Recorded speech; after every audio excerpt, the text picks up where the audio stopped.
मैं आपसे दो तीन चीजें कहना चाहता हूं। पहली चीज यात्रा के बारे में, और जो मेरा अब पिछले 1.5 साल का जो एक्सपीरियंस रहा है। पिछले साल हम भारत जोड़ो यात्रा पे निकले, 4000 किलोमीटर चले कन्याकुमारी से कश्मीर, और हम सबको, मुझे तो पहली बार हिंदुस्तान को नजदीकी से देखने का मौका मिला। मेरे दिमाग में एक हिंदुस्तान था, एक इंप्रेशन था, और जैसे ही मैं चलना शुरू किया वो इंप्रेशन टूटता गया, बदलता गया, और अंत में जब मैं कश्मीर पहुंचा, मेरा रियलाइजेशन ये था कि जिस चीज को मैं हिंदुस्तान मानता था वो एक्चुअली हिंदुस्तान था ही नहीं। वो मेरे इमेजिनेशन का हिंदुस्तान था, अनइन्फॉर्म्ड हिंदुस्तान था। और ये जो मैं हिंदुस्तान भारत जोड़ो यात्रा में जिसको देखा है, ये भी एक प्रकार से अनइन्फॉर्म्ड हिंदुस्तान है। ये पहले वाले हिंदुस्तान से बेहतर इन्फॉर्म्ड है, मगर ये भी हिंदुस्तान की समझ नहीं है, सुपरफिशियल है। मगर उस यात्रा में दो चीजें बड़ी क्लियर थी।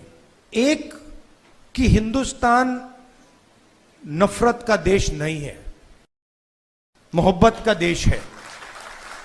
और इस देश में, इसके डीएनए में रिस्पेक्ट, मोहब्बत, ये बहुत गहरा है।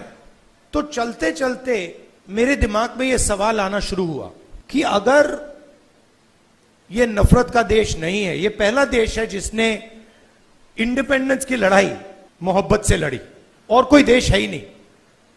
मतलब कहते हैं कि civil rights movement, Gandhi ji की फिलॉसफी, उसने गांधी जी की फिलॉसफी का प्रयोग किया, मगर जो उनको डायरेक्शन किसने दिया? उनको डायरेक्शन गांधी जी ने दिया, हिंदुस्तान ने दिया। साउथ अफ्रीका में मैं गया था, मंडेला जी ने मुझे यही कहा कि हमें जो औजार दिए गए, हमारी फ्रीडम स्ट्रगल के जो औजार दिए गए, वो अफ्रीका के औजार नहीं थे, वो आपके औजार थे, हिंदुस्तान के औजार थे, और वो औजार हमें गांधी जी ने दिए।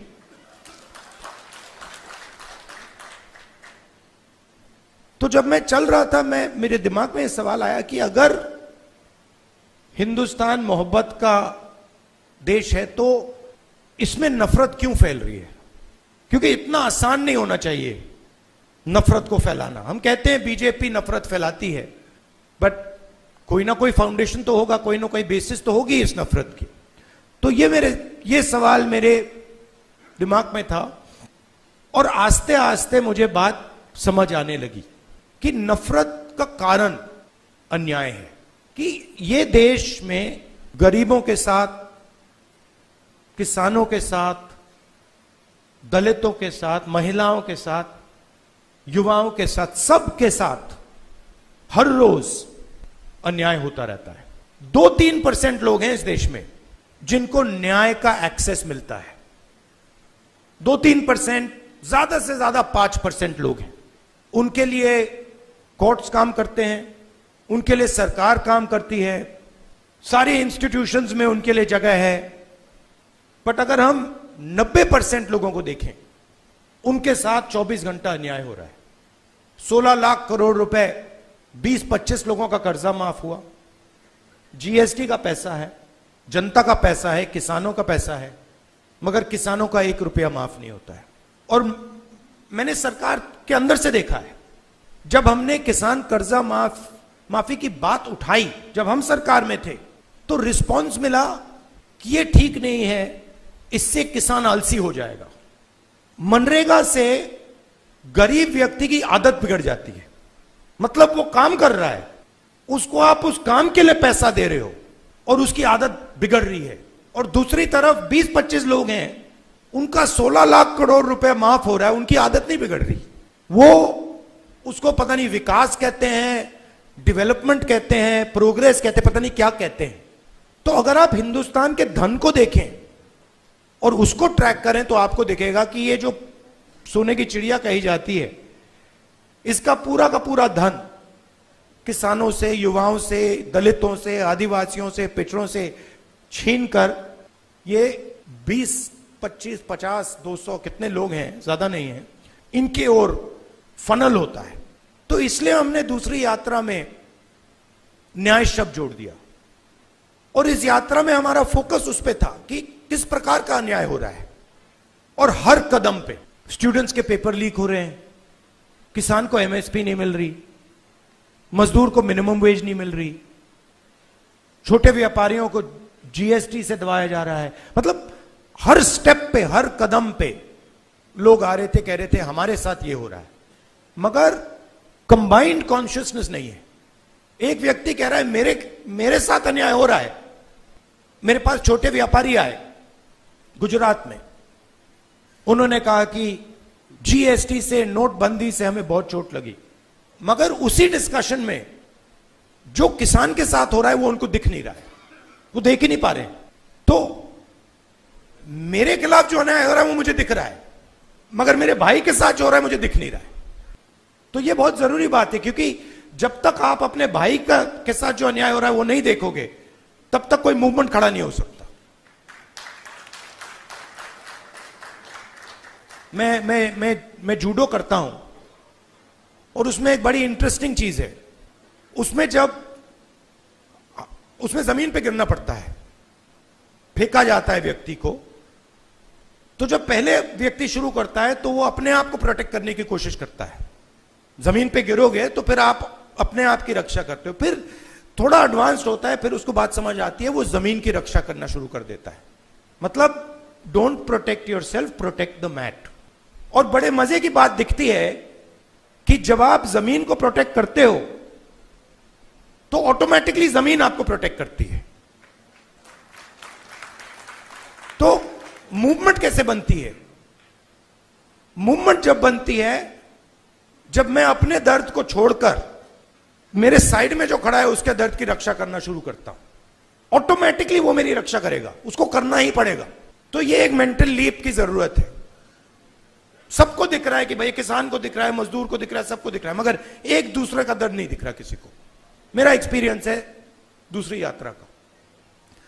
आखिरी बात देखिए, आपने राहुल गांधी का नाम बहुत बहुत बार लिया। कांचा जी मेरे दोस्त हैं, उन्होंने नारे भी दे दिए। ये राहुल गांधी नहीं है, ये हिंदुस्तान में करोड़ों लोगों की फीलिंग है। उनमें से मैं एक हूं, और आप मेरे ऊपर फोकस कर देते हैं। बट भारत जोड़ो यात्रा में मैंने अपनी आंखों से देखा, मैं अकेला नहीं चल रहा था, लाखों लोग चले थे मेरे साथ। और एक्चुअली भारत जोड़ो यात्रा की स्ट्रेंथ राहुल गांधी नहीं था, भारत जोड़ो यात्रा की स्ट्रेंथ वो बाकी लोग थे। तो उन पे भी फोकस होना चाहिए। लड़ना हमें एक साथ है, और ये हिंदुस्तान के दो एक्सप्रेशंस के बीच में लड़ाई है। ये राहुल गांधी, मोदी, बीजेपी, कांग्रेस के बीच में लड़ाई नहीं है। हिंदुस्तान के नेचर के अंदर दो आत्माएं हैं, और ये उन दोनों आत्माओं के बीच में लड़ाई है। एक आत्मा कहती है कि हिंदुस्तान बीच से चलाया जाएगा, ऊपर से चलाया जाएगा, और सारे लोग ऊपर देख के ऑर्डर लेके इस देश को चलाएंगे।